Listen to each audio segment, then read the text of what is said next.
Hai kawan-kawan, jom kita bincang tentang Sabah lagi. Sabah sebenarnya menyertai bersama untuk membentuk Malaysia pada 16 September 1963.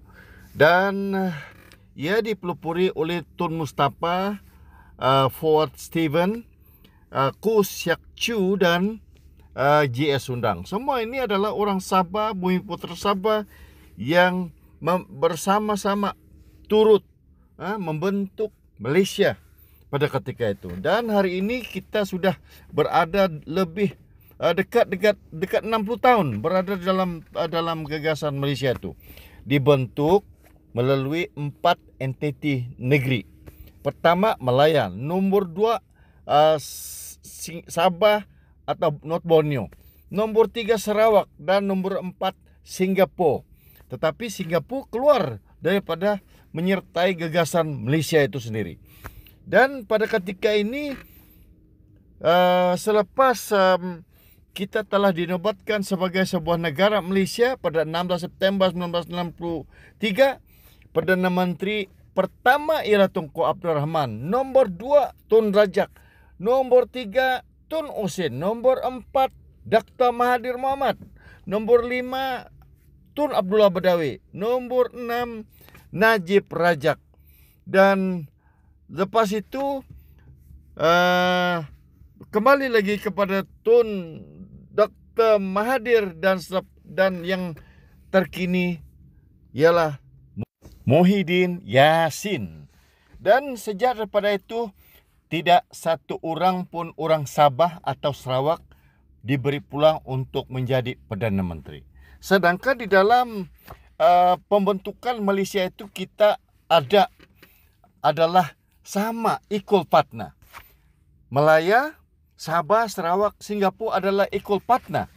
Dan dalam keadaan itu, setelah beberapa puluh tahun kita berada dalam gagasan Malaysia itu membentuk bersama Malaysia, Sabah langsung tidak berpeluang untuk menjadi Perdana Menteri atau timbalan Perdana Menteri. Apalagi cakap bilang Perdana Menteri.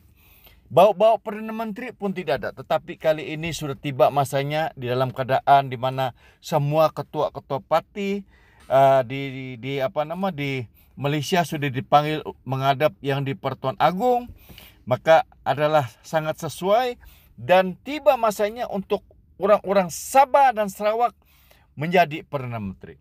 Ya, memang kita akun bahwa pada awal penubuhan Malaysia dan penyertaan Sabah dalam gagasan Malaysia itu sebenarnya memang ramai orang-orang Sabah tidak mempunyai pelajaran, tidak ada sekolah, tidak ada doktor, tidak ada engineer, tidak ada lawyer, tidak ada macam disiplin kemahiran. Tetapi hari ini Sabah mempunyai lebih ramai tokoh-tokoh akademik, tokoh korporat, pelbagai disiplin seperti accountant, ahli ekonomi, peguam, doktor, engineer, arkitek dan banyak profesi lain yang ada di Sabah yang dimiliki oleh anak Sabah.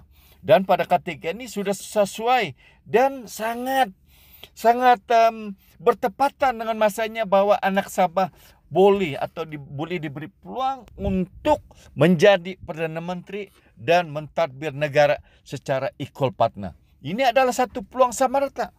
Kalau dari mula-mula merdeka, mula kita membentuk Malaysia, Perdana Menteri semua daripada Malaya. Bukan Malaya. Dan orang-orang Sabah malahan hanya diberi menteri-menteri yang tidak begitu penting. Ada pun penting tetapi limited edition. Terhad. Tidak ada kuasa. Hanya sebagai orang kata sebagai memenuhi cita rasa Malaysia itu saja. Tapi sebenarnya tidak mempunyai apa-apa yang boleh dibanggakan untuk Sabah.